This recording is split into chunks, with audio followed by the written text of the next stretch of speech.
Holy smokes, I left you speechless or sleeping, one of the two.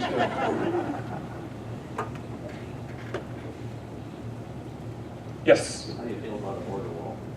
Oh, I'm a big fan of a border wall, and I believe that Mexico should pay for it. That's the way I look at it. Any other questions? Yeah, so one of the things that people need to understand about Donald Trump is that everything is a negotiation. And people wonder whether or not he's a conservative or not. Just know that he built major buildings in the most Democrat, liberal area of the world, in New York City, and he was able to get those things built. He was a master negotiator. But at the end of the day, when I found out that he was a very large contributor to the John Birch Society, you kind of understand that where he comes from. He's a very strong conservative, and I don't believe that this is he's not putting on an act. I was involved in the campaigns, and before every campaign event, he would invite the pastors from the local area, and they would have a prayer meeting. They were pretty moving, just to see him and interact with these ministers. He's somebody that's a lot different than the 140 characters that he tweets out every once in a while. Yes, sir? Where are the mosques located in South Dakota, and how many? Boy, I don't even know that answer to the question. One of the previous events that I was at, they had asked about mosques, and do I want to outlaw all mosques? And I said, no. But what I do want to do, before you can answer that question, you have to know what Wahhabism is. And you have to know what Salafism is. If you don't know that, then you aren't able to know whether or not a mosque is something that we want to have in our neighborhoods.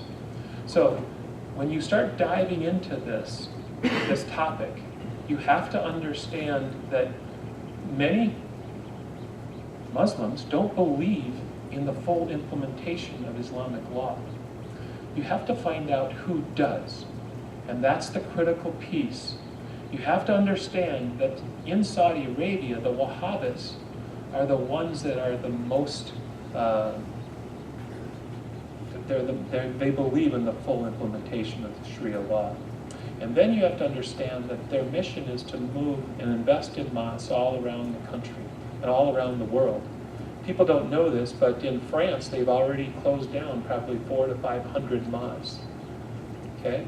So what we're going to talk about in the next 4 months or 5 months or 6 months is a little bit more detail of how we have to keep our community safe. So thank you very much for your question. Anybody else? Yes, sir. So you spoke at the beginning about, in general terms, about success that you've had in business. Would you give an example, like a specific example of some success that you've had, if and how you plan on bringing that into political arena? Okay, sure. Yeah, I'm not very good at talking about my own self, but I negotiate for a living, and I sell. So right here in town, I think I sold to Crawford International a Cuda parts washer probably 15 or 20 years ago, and it's a big soap and water dishwasher that cleans dirty engine parts instead of using solvents. And so I've sold those in almost every state in the union. And you sell to car dealerships, and so you become a pretty good negotiator. But what happens is that once you become and develop a level of expertise, you end up doing deals in boardrooms across the country. So in the energy industry, I actually had a place in Houston, Texas, because I would travel down there so often. And I would be sitting in a boardroom, and many times there would be a conference table where there would be the CFO or the CFO's assistant and the regional managers and then the other folks, the environmental manager. And they'd have 5 or 6 chairs just for us, our side. And I'd show up by myself with my iPad, and they'd say, "Where's the rest of your team?" And I said, "No, I got it all right here. Everything." "Well, what about if we wanted to finance it?" "Oh yeah, I do all that myself." What about delivery and installation? I said, yeah, I've got a team to do all that stuff. And so we would go around the table, and instead of negotiating over a course of 4 months or 6 months or 8 months or a year, I would try to close that deal in one sitting in front of these executives. And what happens is you get pretty good at it. And so I've been able to close deals with Weatherford and Baker Hughes and Halliburton and Schlumberger, all by using what's called the Socratic method, just by asking questions. Tell me why do you think that? What is that all about? And by getting into those deep conversations, living in conflict, at any given time, I was telling a friend of mine, that at any given time I have probably 15 or 20 people completely so mad at me that they've kicked me out of their shop, told me never to come back again. And then within a week or 2 or 3, it's my goal to close them and get a check of $50,000, $100,000. And once you get that process down and develop that pattern, you become a really, really effective negotiator. But you're also not afraid of having conflict. It's a lot different than what politicians are like.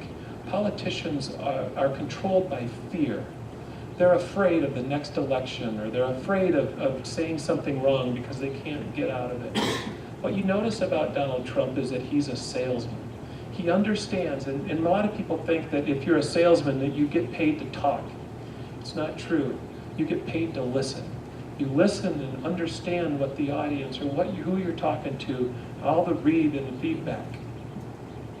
I look at my advent into politics as just an opportunity to be able to take my stack of skills to be able to work on behalf of you. And so I don't know if it's going to be good enough. Sometimes it's a little bit difficult because, talking about this delicate situation or this delicate issue is a challenge. But one of the things I've learned, as long as you're an expert at what you do and you believe wholeheartedly in what you do, you'll be successful. And I don't have any doubt that we're going to be successful. Any other questions?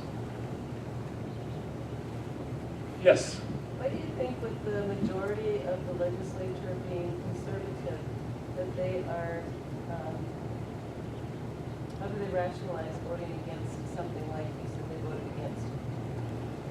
Oh, that's a good question. So the question was, with 60% of the state legislature being conservative, how do they rationalize voting against something? That's a really important question, because the first part of it is actually not right. So although they're Republican, they're not conservative. So a large number of people, because South Dakota is so Republican, many people that may be Democrats in other states have joined the Republican Party. So you might already start with a philosophy that's a little bit different within the party. But the other thing is that there's very powerful special interests. So for instance, in the legislators from Sioux Falls, they have a very strong Chamber of Commerce. They give a lot of money to these candidates. They have a Lutheran Social Services headquartered. The head of Lutheran Social Services used to be a cabinet secretary for Mike Rounds or Dennis Dugard. So you have that group of people that know each other really well, that familiarity. And then there's 190 Muslim doctors that work at Avera in Sanford, and so they don't want to stir any waves, and so they put their weight behind it. And all of a sudden, if you're a legislator from Sioux Falls, it becomes very difficult to vote against the people that are giving you money. One of the reasons that I'm self-funding my campaign, I've never really asked anybody for any money, is that I don't want people to give me money until they know what I think. Because then I don't have to apologize to them. I've never asked anybody for money. I've only used my own money. I don't think that's appropriate long-term, because I think that all of us need to chip in a little bit. It's not fair for one person to put their money and their worth, net worth on the line. But I think it's partly to do with money and the difficulty. Make no mistake about it, that this is an issue that the majority of people support every one of you in this room. Okay. Does that answer your question? So the doctors and all those people, they don't support that terrorism. Yeah, so it's a very interesting, so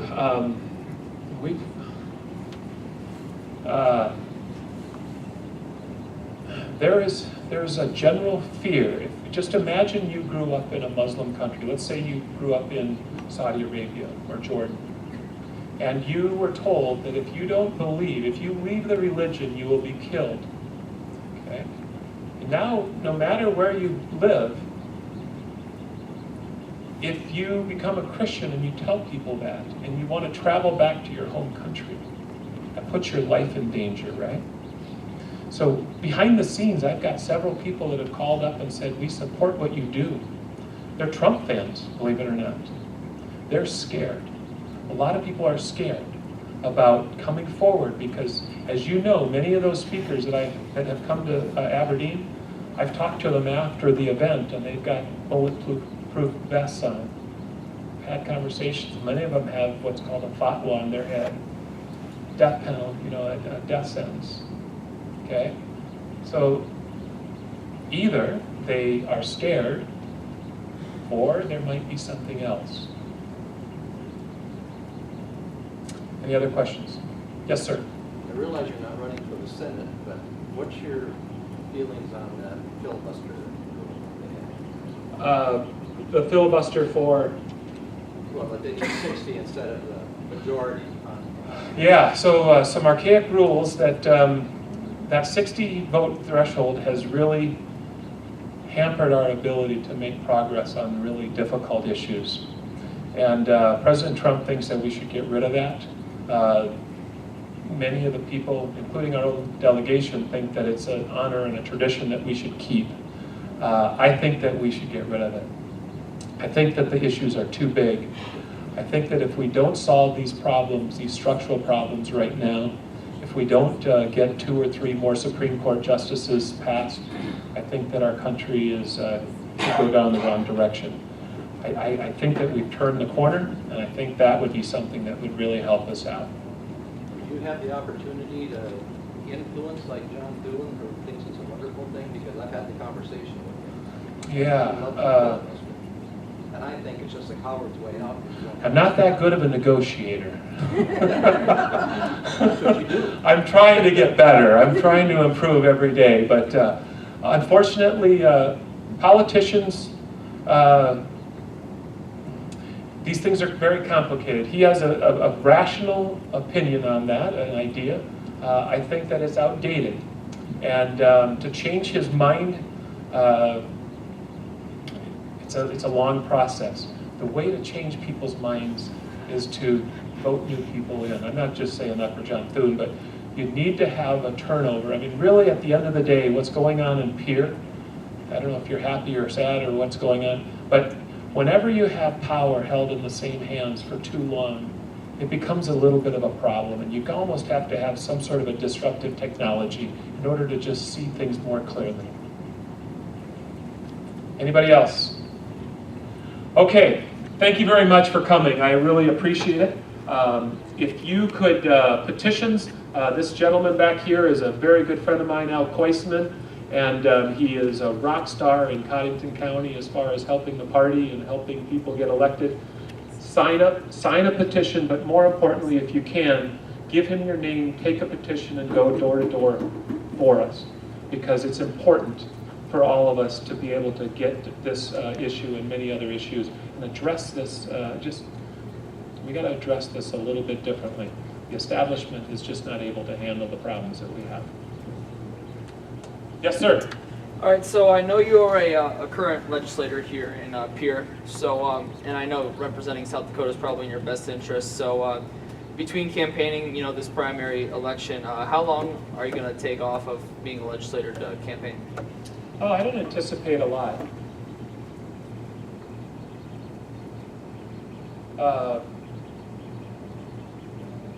Legislating is a very important factor. I got elected to represent the people of Watertown. And more importantly, I have a pretty heavy legislative agenda that I want to push through. Mostly, and I'm going to need the help of a lot of people here, is to be able to call and put pressure on your legislators to support some of the legislation that I have yet to introduce. But thank you for that question. All right, thank you very much. Appreciate it.